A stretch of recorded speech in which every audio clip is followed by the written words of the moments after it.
ભાવનગર મહાનગરપાલિકાની આવેલી એડવર્ટાઇઝમેન્ટમાં MPSW અને FSWની જે જાહેરાત છે એમાં તમે કઈ રીતે તૈયારી કરશો એ જાણવા માટે આ વિડીયો તમે પૂરો જોઈજો.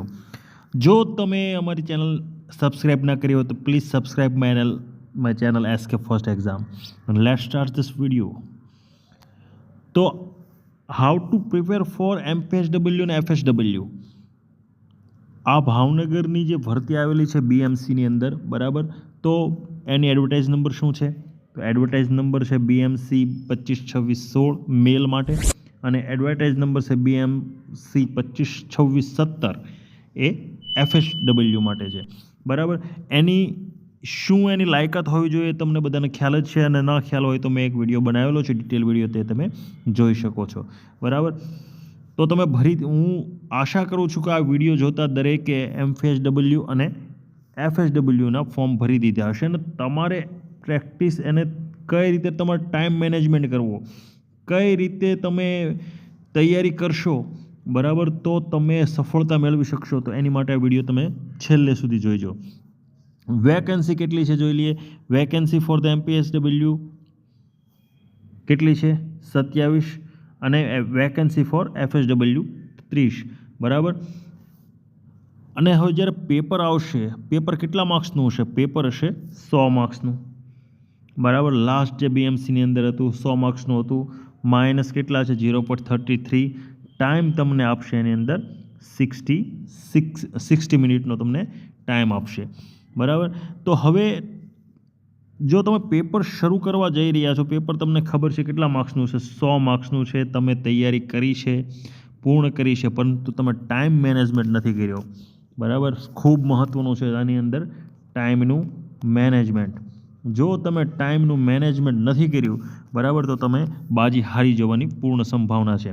તો તમારે દરેક સેક્શનની અંદર, આની અંદર જેટલા સેક્શન છે, દરેક સેક્શનની અંદર પૂરતો ટાઈમ આપી અને પછી તમારે આગળ વધવાનું છે, બરાબર. તો કઈ રીતે તમે ટાઈમ આપશો એની અંદર? તો પહેલાં કેટલા સેક્શન છે એ તમારે જોવું પડશે. હવે એક તમને ખ્યાલ આવી ગયો કે કેટલા માર્ક્સ છે. તો માર્ક્સ છે 100, બરાબર. એની માટે તમને 100 માટે તમને 60 મિનિટ્સ આપવાના છે, બરાબર. તો તમારી પાસે 5 સેક્શન તમને આપશે. તો 5 સેક્શનની અંદર માર્ક્સ કેટલા છે અને તમે ટાઈમિંગ શું આપશો એ આપણે ડિટેલમાં જોઈ લઈએ, વિગતવાર જોઈ લઈએ, જેથી જ્યારે તમે પ્રેક્ટિસ કરો, બરાબર, તો તમને ખ્યાલ આવે કે તમારા કયા ક્ષેત્ર નબળું છે અને તમારે શેના ઉપર તમારે વધુ ફોકસ કરવાનો છે, બરાબર. તો પહેલો તમારે હશે ગુજરાતી લેંગ્વેજ એન્ડ ગ્રામર. કેટલા માર્ક્સનું? 15 માર્ક્સનું હશે, બરાબર. હવે તમે ગુજરાતમાં જ રહો છો, બરાબર, અને ગુજરાતી લેંગ્વેજ તમે જાણો છો, બરાબર. તમે FSW MPSWના કોર્સ પણ ગુજરાતીમાં જ કર્યા હશે, બરાબર. અને ગુજરાતી તમે જન્મ્યા ત્યારથી બોલો છો, એટલે આ સેક્શનને તમારે એટલો ટાઈમ દેવાની જરૂર નથી. સમાનાર્થી વિરોધાર્થી તમે 10 ધોરણ સુધી ભરપૂર કર્યા હશો. તો આ સેક્શનની અંદર તમારી પાસે એટલો જ ટાઈમ છે કે તમે એક ક્વેશ્ચન છે એ વાંચતા જેટલો તમને ટાઈમ લાગે એટલો જ તમારી પાસે આમાં ટાઈમ હશે, બરાબર. તો આ સેક્શનમાં દરેક ક્વેશ્ચન માટે તમારે 20 સેકન્ડ મેક્સિમમ આપવાની છે, બરાબર. 20 સેકન્ડથી વધુ તમને આપવાની નથી, બરાબર. ધારો કે હવે ક્વેશ્ચન છે કે નીચેનામાંથી ચંદ્રનો સમાનાર્થી ક્યો છે? બરાબર. તો ભાનુ, રવિ, સોમ. તો તમને ખબર હોવી જોઈએ કે આમાં ખબર છે કે ભાનુ સૂર્ય છે, રવિ સૂર્ય છે, સોમ તો રાઈટ આન્સર, બરાબર. ચંદ્રનો સમાનાર્થી. આટલી જ વાર લાગવી જોઈએ, એનાથી વિશેષ વાર ન લાગવી જોઈએ, બરાબર. તો આની માટે ગુજરાતી છે, ગુજરાતીની અંદર આવા જ ક્વેશ્ચન પૂછાશે. તો 15 પ્રશ્નો છે, બરાબર. 20 સેકન્ડ એને આપવાને મેક્સિમમ તમારે ગુજરાતી છે એ 5 મિનિટની અંદર 15 ક્વેશ્ચન ખતમ. ક્લિયર થઈ ગયું? ઓકે. હવે બીજો ઓપ્શન છે, બીજો છે ઇંગ્લિશ, બરાબર. ઘણા બધાનું ઇંગ્લિશ કાચું હોય છે, બરાબર. તો એની પર તમારે મહેનત કરવી જોઈશે, બરાબર. હવે ઇંગ્લિશ લેંગ્વેજમાં પણ ગુજરાતી લેંગ્વેજ જેટલી જ તમારે વાર લગાડવાની છે, બરાબર. 15 ક્વેશ્ચન છે. આની માટે તમારે એક ક્વેશ્ચન માટે 24 સેકન્ડ આપવાના છે. 6 મિનિટની અંદર કેસ તમામ થઈ જવો જોઈએ, બરાબર. અને સમાનાર્થી વિરોધાર્થી, બરાબર, ના ખબર પડતી હોય તો આપણી ચેનલની અંદર તમામ વિડીયો ડિટેલની અંદર આપેલા છે. બરાબર, તમે જોઈ અને તેમને શીખી શકો છો, બરાબર, જેથી કરીને આ સેક્શન તમારું મજબૂત થાય. ઓકે, નેક્સ્ટ છે જનરલ નોલેજ. આ મહત્વપૂર્ણ છે કારણ કે જનરલ નોલેજનું કોઈ લિમિટેશન નથી, બરાબર. આ બંનેમાં તો લેંગ્વેજ ને ગ્રામર છે, ખબર છે કે આની અંદર શું પૂછાવાનું છે. જનરલ નોલેજ જનરલ છે, જનરલ ક્વેશ્ચન તમામ પૂછાવાના છે, એટલે તમારે ખૂબ મહેનત વાંચવું પડશે આની અંદર, બરાબર. પરંતુ જ્યારે MPH અને FSW છે તો એની અંદર એટલું હાર્ડ નથી હોતું, બરાબર. સામાન્ય ક્વેશ્ચન હોય છે જનરલના, બરાબર, તો એને અને આવડી જાય એવા હોય છે.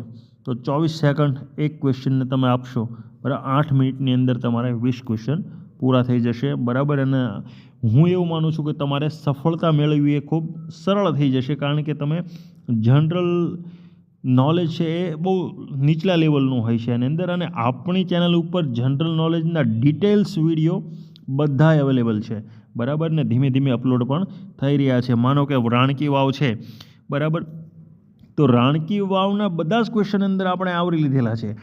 એમ નહીં કે પાટણની અંદર રાણકી વાવ એક ક્વેશ્ચન આવે એવી રીતે નહીં, પરંતુ રાણકી વાવ કરીને એના જો 10 ક્વેશ્ચન હોય તો 10 ક્વેશ્ચન 2-3 મિનિટના આપણે વિડીયો બનાવેલા છે, જેથી કરીને તમને વિડીયો જોવાનો બોરિંગ પણ નહીં લાગે ને 10 ક્વેશ્ચન તમારે 2-3 મિનિટની અંદર સમાપ્ત થઈ જશે.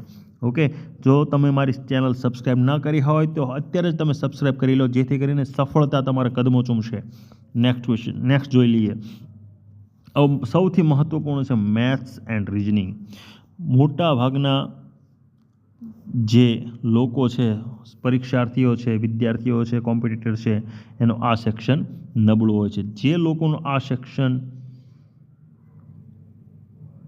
નબળું હોય છે એમને જીત મેળવવી થોડી મુશ્કેલ લાગે છે, પરંતુ એવું નથી મળતું, મળે છે નબળું હોય એને પણ. પરંતુ આમાં તમારે એવરેજ માર્ક્સ તો લાવવા જોઈએ એવું મારું માનવું છે, બરાબર. તો એની ઉપર તમારે થોડી મહેનત કરવાની જરૂર છે. તમને ઘણા બધાને મેથ્સ ને રિઝનિંગ પૂરું તો આવડતું જ હોય, પરંતુ શોર્ટ રીત નહીં આવડતી હોય, ટૂંકી રીત શું છે એ નહીં ખબર પડતી હોય, બરાબર. તો આ વિભાગમાં એ માર ખાઈ જાય છે અને ઓછા માર્ક્સ મેળવે છે મેથ્સ ને રિઝનિંગની અંદર. તો તમારે એવી મહેનત કરવાની છે કે એક ક્વેશ્ચન છે ને મેક્સિમમ 42 સેકન્ડ જ મળે, 40થી 42 સેકન્ડ એક ક્વેશ્ચનને આપી અને 17 મિનિટની અંદર આ સેક્શન ખતમ કરવાનો છે, બરાબર. 17.5 મિનિટની અંદર ખતમ કરવાનો છે. તો શોર્ટ રીત તમે શું વાપરશો ના ખબર પડતી હોય તો આપણી ચેનલ ઉપર, આ તમારી ચેનલ છે મિત્રો, બરાબર, આ તમારી ચેનલ ઉપર આપણે શોર્ટ રીત મેથ્સ ને રિઝનિંગની તમામ શોર્ટ રીત આપેલી છે, જેથી કરીને તમે એક ક્વેશ્ચન છે મેક્સિમમ 20 સેકન્ડની અંદર, આ તો અહીં મેં તમને 40 સેકન્ડ આપેલા છે, જો તમે મેથ્સની બરાબર પ્રેક્ટિસ કરશો, વાળા વિડીયો જોઈને કરશો તો મેક્સિમમ 20 સેકન્ડની અંદર એક ક્વેશ્ચન ખતમ થઈ જશે. અહીંયા આપણે એમને ડબલ તમને સમય આપેલો છે, બરાબર. નેક્સ્ટ છે question regarding qualification, education qualification, બરાબર. 25 ક્વેશ્ચન હશે એની અંદર, બરાબર. તો એક ક્વેશ્ચનને તમારે 33 સેકન્ડ પ્રતિ ક્વેશ્ચન દેવાના છે, 13.75 મિનિટમાં એ ખતમ કરવાનું છે, બરાબર. આ તમારા ક્ષેત્રના પ્રશ્નો છે, બરાબર, અને એના ડિટેલ્સ વિડીયો આપણે ધીમે ધીમે અપલોડ કરીશું, તો જોડાઈ રહેજો આપણી ચેનલ સાથે, બરાબર. તો હવે આ ટોટલ ટાઈમ છે એનો 50.25 મિનિટનો તમારો ટાઈમ થયો, બરાબર. આપણને આપેલી હતી 60 મિનિટ, તો આપણને 10 મિનિટનો હજી આની અંદર નફો છે, બરાબર. આ 10 મિનિટની અંદર આપણે શું કરીશું, રિફર કરીશું આખું પેપર, બરાબર, અને રાઉન્ડ તમારે સાથે સાથે કરતા જવાના છે, જેથી કરીને છેલ્લે તમને એક સાથે રાઉન્ડ ન કરવા પડે, બરાબર. તો 50.25 મિનિટની અંદર બધું પૂર્ણ થઈ જશે અને 10 મિનિટનો નફો પણ તમને મળશે, જેથી કરીને તમે રિફર કરી શકો, બરાબર. તો આ વિડીયોની અંદર આટલું જ, મળીશું નવા વિડીયો સાથે.